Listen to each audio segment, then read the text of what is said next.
Hi అండి, మా అమ్మమ్మ చేసిన అప్పాలు ఇప్పుడు చూసేయండి ఎలా చేస్తామో. ఫస్ట్ అయితే రాసిన బియ్యం ఉండాలండి, దాంతోనైతే బాగుంటాయి అప్పాలు. దానికి కావాల్సింది ఇలాచి, కొబ్బరి, నెక్స్ట్ జీలకర్ర అంటారు కదా, ఇది లైట్గా ఫ్రై చేసుకోవాలండి. బ్రౌన్ కలర్ వచ్చిందంటే మనము ఆఫ్ చేసేవాళ్ళు స్టవ్. మధ్య మధ్యలో కలుపుతూనే ఉండాలి, అప్పుడే మంచిగా అన్నీ బాగా ఫ్రై అవుతుంది. మేమైతే చిన్నప్పుడు బాగా తినేవాళ్ళం ఈ అప్పాలు. ఇవన్నీ ఇప్పుడు కొంచెం జీలకర్ర కూడా వేయాలి, ఎందుకంటే డైజెషన్ కోసం మళ్ళీ మంచి ఫ్లేవర్ ఉంటుంది, అందుకోసమని వేస్తారు. నా చిన్నప్పుడు అయితే అమ్మ ఎక్కువ శాతం ఇవే చేసేది, మేము ఎక్కువ తినేవాళ్ళము. ఇప్పుడు నా పిల్లలకి నేను వండి పెడుతున్నాను. బాబు ఎలాగో వచ్చున్నాడు కదా 20 days కోసము, బాబుకైతే రోజుకొక ఐటెం చేసి తినిపించాలనేసి నేనైతే ప్రిపేర్ చేసుకుంటున్నాను.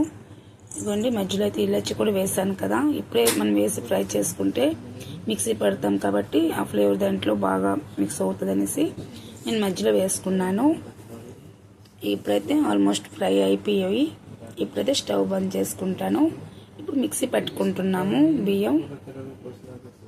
ఖాళీ రాసిన బియ్యంతోనైతే చేస్తే బాగుంటుంది, మిగతా బియ్యంతో చేసిన అంత బాగుండదు. ఇవ్వండి, బరక్ ఉన్నట్టుగా మనం పట్టుకోవాలి, మిక్సీ పట్టుకోవాలి. ఇప్పుడు తగినంత వాటర్ వేసుకోవాలి, ఎందుకంటే ఆ పౌడర్ దీంట్లో మిక్స్ చేస్తాం కాబట్టి తగినంత. ఇప్పుడు బెల్లం వేసుకుంటున్నాము. చీనితో చేయొచ్చు కానీ, అదే అండి షుగర్ అంటాం కదా, దాంతో చేయొచ్చు కానీ అంత బాగుండదు, బెల్లంతోనే బాగుంటాయి. పాతకాలపు వంటలు అంటారు కానీ అవి హెల్దీగా ఉంటుందండి. ఇప్పుడైతే ఎక్కువ ఆయిల్ డిస్లు ఎక్కువ అయిపోతున్నాయి. పిల్లలకైతే ఆరోగ్యానికి అంత బాగుండదు, కానీ వాళ్ళ టేస్ట్ ఇదే ఇష్టపడుతున్నారు. కానీ మనం చిన్నప్పుడు తిని కూడా పిల్లలకి అలవాటు చేయాలి మధ్య మధ్యలో, అప్పుడు వాళ్ళకి తెలుస్తుంది, ఓహో ఇవి తింటే ఎంత హెల్దీయా అనేసి. దీంట్లో ఎక్కువ ఆయిల్ ఉండదు, ఏముండదు. ఎక్కువగా అంటే ఏది మనకు మంచిది అదే ఎక్కువ ఉంటాయి కాబట్టి ఇలా చేసి పెడితే పిల్లలకు కూడా బాగుంటుంది, మనకి సాటిస్ఫైగా ఉంటుంది. ఇప్పుడు వాటర్ అయితే బాగా మరిగిపోయింది కదా, మనం పౌడర్ చేసుకుని దీంట్లో వేసి మిక్స్ చేసుకున్నాము. ఇదిగో ఈ మాదిరిగా ఉండాలి. ఇప్పుడు కాసేపు పక్కన పెట్టుకోవాలి, చల్లారిన తర్వాత బౌల్లా చేసుకుని అప్పల్లా చేసుకుంటాము. ఇదిగోండి, ఇప్పుడు లడ్డూలా చేసుకుని ఇప్పుడు అప్పల్లా చేసుకుంటున్నాము. ఇప్పుడు ఇవి గీ వేసి ఫ్రై చేసుకుంటే చాలా బాగుంటుంది. డీప్ ఫ్రై కూడా చేసుకోవచ్చు, ఎవరి ఇష్టము. కాకపోతే నేను డీప్ ఫ్రై చేయను, నేను ఎప్పుడు అమ్మ ఎలా చేసింది అలాగే చేస్తున్నాను.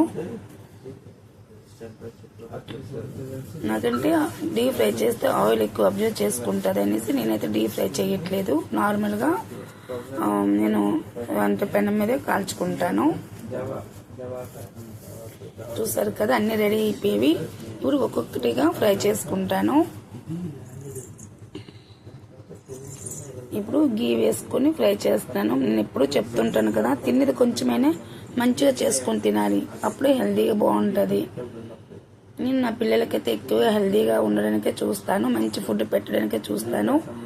ఎంత నాకు టైం అయిపోయినా కూడా నా పిల్లలు హెల్తీ అని చూస్తాను కాబట్టి మంచి ఫుడ్ పెడతాను ఎప్పుడు కూడా. ఇవ్వండి, ఎంత బాగా ఫ్రై అయిపోయింది కదా. మనం ఆయిల్ వేస్తే ఫ్రై చేస్తే ఒకలా అనిపిస్తుంది, గీ వేసుకుని ఫ్రై చేస్తే ఒకలా ఉంటాయి. మంచి కలర్ వచ్చేసింది కదా. ఇవ్వండి, ఎంత సింపుల్, అరగంటలో మనం రెడీ చేసుకోవచ్చు ఈ డిష్. అమ్మమ్మ చేసిన అప్పాలండి. ఎలా ఉన్నాయి చూడండి, బాగున్నాయా? మీరు ఒకసారి ట్రై చేయండి, ఎలా ఉన్నాయో కామెంట్ చేయండి. బాగున్నాయి కదా, మా పిల్లలకి చాలా చాలా నచ్చేసాయండి. సరే, బాయ్ బాయ్.